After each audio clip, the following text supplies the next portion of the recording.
Class 9 CBSE board. बच्चों, आज मैं आपको आपकी जो हिंदी में जो आपकी पाठ्य पुस्तक है स्पर्श, उसमें मैं आज आपको पाठ 7 धर्म की 8 चैप्टर समझाऊंगी और उससे संबंधित 5 मौखिक प्रश्न उत्तर आपको करने के लिए दूंगी, जिसको आपको करके अपनी फेयर कॉपी में करने के बाद क्लास बुक में आपको चेक करने के लिए सेंड करना। बच्चों, दिनांक है आपके 10/1/2022, कक्षा 9 सीबीएसई बोर्ड। सब्जेक्ट है आपका हिंदी, पाठ 7 धर्म की बात। ये आपका ऐसे 2 की जो पीढ़ी है 1+2, यानी आपकी पीढ़ी 1 और 2 है। तो बच्चों, जो धर्म की 8 चैप्टर है आपका पाठ है, वो गणेश शंकर विद्यार्थी के द्वारा लिखा गया है। गणेश शंकर विद्यार्थी जो है, उनका जन्म मध्य प्रदेश के ग्वालियर जिले में 1891 ईस्वी में हुआ और वे कानपुर करेंसी दफ्तर में नौकरी करते थे और 1921 में वह प्रताप नामक साप्ताहिक अखबार निकालने लगे और उन्होंने स्वतंत्रता की भावना से भरने वाली अनेक रचनाओं का सृजन किया और साथ ही उन्होंने उनका अनुवाद भी किया। तो इनका अधिकांश समय जेलों में बीता था और सन 1931 में सांप्रदायिक दंगों को शांत करवाने के प्रयास में इनकी मृत्यु हो गई थी। तो पाठ है आपका धर्म की आग। आज देश में धर्म की धूम इस तरह है कि साधारण आदमी, जिसे धर्म के बारे में कुछ भी पता नहीं है, परंतु फिर भी वह धर्म के नाम पर मरने और मारने के लिए तैयार है।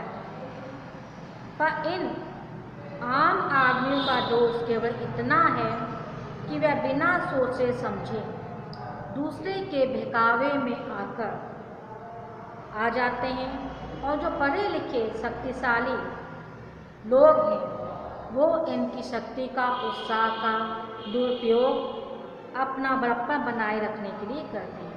यानी जो आम आदमी है, वह इन लोगों के बहकावे में आकर धर्म के आड़ में ये बुरे काम करने लग जाते हैं, जिससे क्या होता है कि इन आपसी धर्म के नाम पर ये आपस में ही झगड़ने लग जाते हैं और एक दूसरे को मारने के लिए तैयार रहते हैं।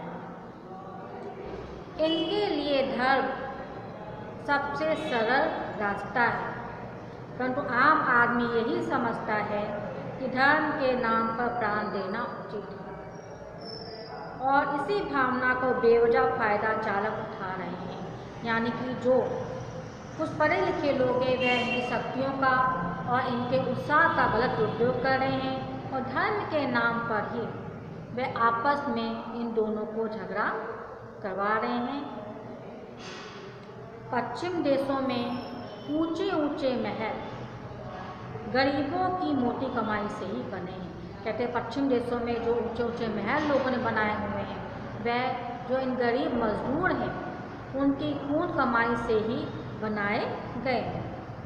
उनका यही प्रयास रहा है कि वह गरीब सदैव चूसे जाते, यानी कि वह गरीब हमेशा इन अच्छे यानी ऊंचे ऊंचे लोगों के जो उनके भावनाएं होती हैं, उनको दबाते नहीं। इसी कारण साम्यवाद बोल्शेविज्म का जन्म हुआ। अपने देश में कुछ गिने चुने लोग स्वार्थ की पूर्ति के लिए करोड़पति लोगों की शक्तियों का दुरुपयोग कर रहे हैं।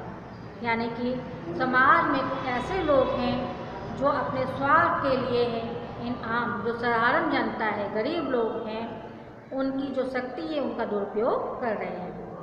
यहाँ लोगों की जो बुद्धि है उनके ऊपर पर्दा पड़ा हुआ है और ये ईश्वर और आत्मा का स्थान अपने लिए लेकर लोगों को आपस में ही झगड़ा करवा रहे हैं। इस भीष्म व्यापार को जब तक रोका नहीं जाएगा, तब तक भारत में प्रतिदिन होने वाले जो झगड़े सांप्रदायिकता के नाम पर झगड़े, धर्म के नाम पर झगड़े हैं, वह कभी भी कम नहीं होंगे। व्यक्ति को अपने इच्छा अनुसार धर्म अपनाकर उसकी भावना अपने मन में जगाने की छूट होनी चाहिए।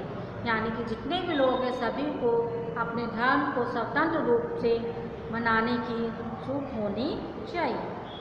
धर्म किसी भी व्यक्ति की स्वाधीनता छीनने या कुचलने का साधन न बने। दो भिन्न धर्मावलंबियों के टकराने का कोई स्थान न।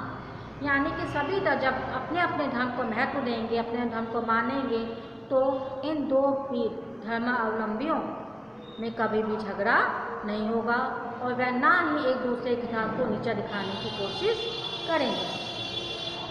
यदि किसी धर्म को मानने वाले कहीं जबरदस्ती हस्तक्षेप करते हैं तो इनका ये कार्य देश की स्वाधीनता के विरुद्ध समझना चाहिए। स्वाधीनता के क्षेत्र में खिलाफत, मुल्ला, मौलवी, धर्म के जो आचार्य हैं उनको स्थान देकर इस क्षेत्र में एक कदम पीछे रखा जाए। अपने अब उसी कर्तव्य का फल हमें आज भोगना पड़ रहा है। मौलाना अब्दुल वारी और शंकराचार्य जैसे लोगों को शक्तिशाली बनाने वाले